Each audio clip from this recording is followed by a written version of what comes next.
भक्तजनों, आज बृहस्पतिवार है। आप बृहस्पति भगवान की आज आप लोग कथा सुने। बृहस्पतिवार का जो लोग बृहस्पति देव के श्रद्धा भक्ति से कथा सुनते हैं उस पर बृहस्पति देव प्रसन्न हो जाते हैं। बृहस्पति देव की जय हो, बृहस्पति देव की जय हो। प्राचीन समय की बात है। एक नगर में एक बड़ा व्यापारी रहता है। वो जहाज़ों में माल लाद कर दूसरे शहरों में भेजा करता है। वो जिस प्रकार अधिक धन कमाता है उसी प्रकार जी खोलकर दान भी करता है, परंतु उसकी पत्नी अत्यंत कंजूस है। वो किसी को एक डमरी भी नहीं देने देती है। एक बार सेठ जब दूसरे देश में व्यापार करने गया तो पीछे से बृहस्पति देव ने साधु भेष में उसकी पत्नी से भिक्षा मांगने आई। व्यापारी की पत्नी बृहस्पति देव से बोली, हे साधु महाराज, मैं इस दान और पुण्य से तंग आ गई हूँ।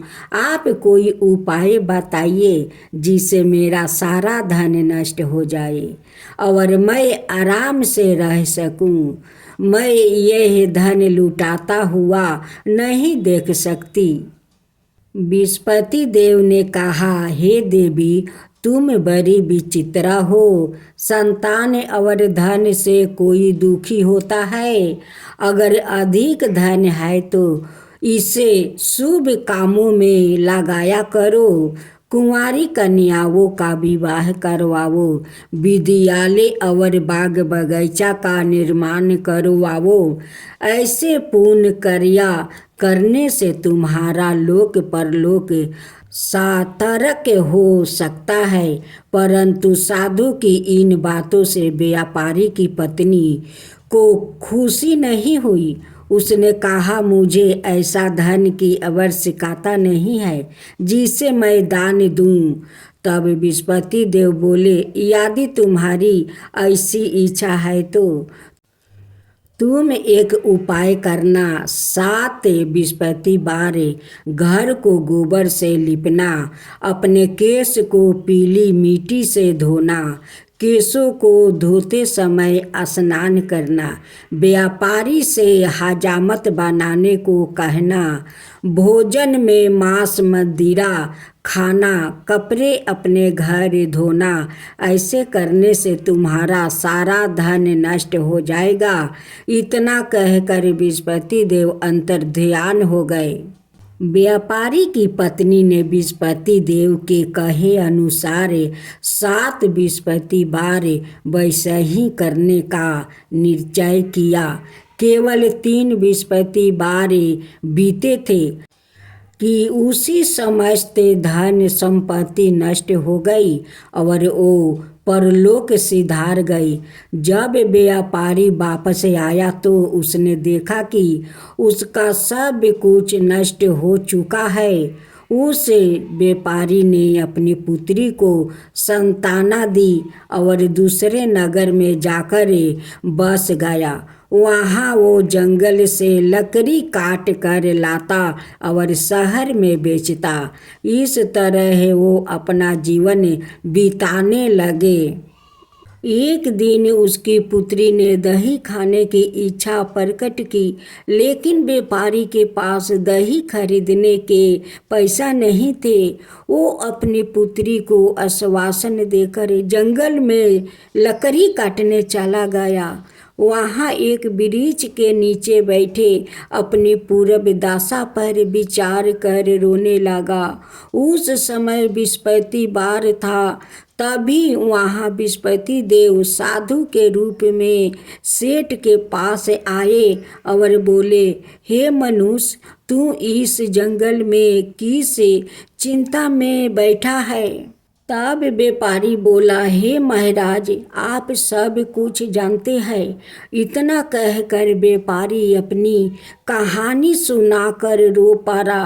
बृहस्पति देव बोले, देखो बेटा, तुम्हारी पत्नी ने बृहस्पति देव का अपमान किया है, इसी कारण तुम्हारा यह हाल हुआ है। लेकिन अब तुम किसी प्रकार की चिंता मत करो। तुम गुरुवार के दिन बृहस्पति देव का पाठ करो। 2 पैसे के चने और गुड़ को लेकर जल के लोटे में शक्कर डालकर वो अमृत और प्रसाद अपने परिवार के सदस्यों और कथा सुनने वालों में बांट दो। सवाए भी प्रसाद और चरण मृत लो, भगवान तुम्हारा अवश्य कल्याण करेंगे। साधु की बात सुनकर व्यापारी बोला, महाराज, मुझे तो इतना भी नहीं बचता है कि मैं अपनी पुत्री को दही लाकर दे सकूं। इस पर साधु जी बोले, तुम लकड़ियाँ शहर में बेचने जाना, तुम्हें लकड़ियों के दाम पहले से चौगुने मिलेंगे, जिससे तुम्हारे सारे कार्य सिद्ध हो जाएगा। उसने लकड़ियाँ काटी और शहर में बेचने के लिए चल पड़ा। उसकी लकड़ियाँ अच्छे दाम में बिक गई, जिसे उसने अपनी पुत्री के लिए दही लिया और गुरुवार की कथा हेतु चना गुड़ लेकर कथा की और प्रसाद बांट कर सवाए भी खाया। उसी दिन से उसकी सभी कठिनाइयाँ दूर होने लगी। परंतु अगले बृहस्पतिवार को वो कथा करना भूल गया। अगले दिन वहाँ के राजा ने एक बड़े यज्ञ का आयोजन कर पूरे नगर के लोगों के लिए भोजन का आयोजन किया है। राजा की आज्ञा अनुसार पूरा नगर राजा के महल में भोजन करने गया, लेकिन व्यापारी वो उसकी पुत्री तनिक विलंब से पहुँचे। अंत उन्हों दोनों को राजा ने महल में ले जाकर भोजन करवाया। जब वो दोनों लौट कर आए तभी रानी ने देखा कि उसकी खूंटी पर टांगा हार गायब है। रानी को व्यापारी और उसकी पुत्री पर संदेह हुआ कि उसका हार उन दोनों ने ही चुराया है। राजा की आज्ञा से उन दोनों को कारावास की कोठरी में कैद कर दिया गया। कैद में पड़कर दोनों अत्यंत दुखी हुए। वहाँ उन्होंने बृहस्पति देवता का स्मरण किया। बृहस्पति देव ने प्रकट होकर व्यापारी को उसकी भूल का अभ्यास करवाया और उन्हें सलाह दी कि गुरुवार के दिन कैद खाने के दरवाजे पर तुम्हें 2 पैसा मिलेंगे। उनसे तुम चने और मुनका मंगवाकर विधि पूर्वक बृहस्पति देवता का पूजन करना, तुम्हारे सब दुख दूर हो जाएंगे। बृहस्पतिवार को कैद खाने के दरवाजे पर उन्हें 2 पैसे मिले। बाहर सड़क पर एक स्त्री जा रही थी। व्यापारी ने उसे बुलाकर गुड़ और चने लाने को कहा। इस पर वो स्त्री बोली, मैं अपनी बहू के लिए गहने लेने जा रही हूँ, मेरे पास समय नहीं है। इतना कहकर वो चली गई। थोड़ी देर बाद वहाँ से एक और स्त्री निकली। व्यापारी ने उसे बुलाकर कहा कि हे बहन, मुझे बृहस्पतिवार की कथा करानी है, तुम मुझे 2 पैसे का गुड़ चना ला दो। बृहस्पति देव का नाम सुनकर वो स्त्री बोली, भाई, मैं तुम्हें अभी गुड़ चना लाकर देती हूँ। मेरा एकलौता पुत्र मर गया है। मैं उनके लिए कफन लेने जा रही थी, लेकिन मैं पहले तुम्हारा काम करूँगी, उसके बाद अपने पुत्र के लिए कफन लाऊंगी। वो स्त्री बाजार से व्यापारी के लिए गुड़ चना ले आई और सवाए भी बृहस्पति देव की कथा सुनी। कथा के समाप्त होने पर वो स्त्री कफन लेकर अपने घर गई। घर पर लोग उसके पुत्रा की लाश को राम नाम सत्य है कहते हुए शमशान ले जाने की तैयारी कर रहे थे। स्त्री बोली, मुझे अपने बेटे का मुख देख लेने दो। अपने पुत्रा का मुख देखकर उस स्त्री ने उसके मुंह में प्रसाद और चरना मृत डाल दिया। प्रसाद और चरना मृत के प्रभाव से वो पुनर्जीवित हो गया। पहली स्त्री जिसने बृहस्पति देव का निरादर किया था, वो जब अपने पुत्रा के विवाह हेतु पुत्रा वधू के लिए गहने लेकर लौटी और जैसे ही उसका पुत्रा घोड़ी पर बैठकर निकला, वैसा ही घोड़ी ने ऐसी उछाल मारी कि वो घोड़ी से गिरकर मर गया। यह देख स्त्री रो रो कर बृहस्पति देव से क्षमा याचना करने लगी। उस स्त्री की मिनती से बृहस्पति देव साधु भेष में वहाँ पहुंचकर कहने लगे, देवी तुम्हें अधिक विलाप करने की आवश्यकता नहीं है। यह बृहस्पति देव का अनादर करने का कारण हुआ है। तुम वापस जाकर मेरे भक्त से क्षमा मांगकर कथा सुनो, तब ही तुम्हारी मनोकामना पूरी होगी। जेल में जाकर उस स्त्री ने व्यापारी से माफ़ी मांगी और कथा सुनी। कथा के उपरांत वो प्रसाद और चना मृत लेकर अपने घर वापस गई। घर आकर उसने चना मृत अपने मृत्यु पुत्रा के मुख में डाली। चनर मृत के प्रभाव से उसका पुत्र भी जीवित हो उठा।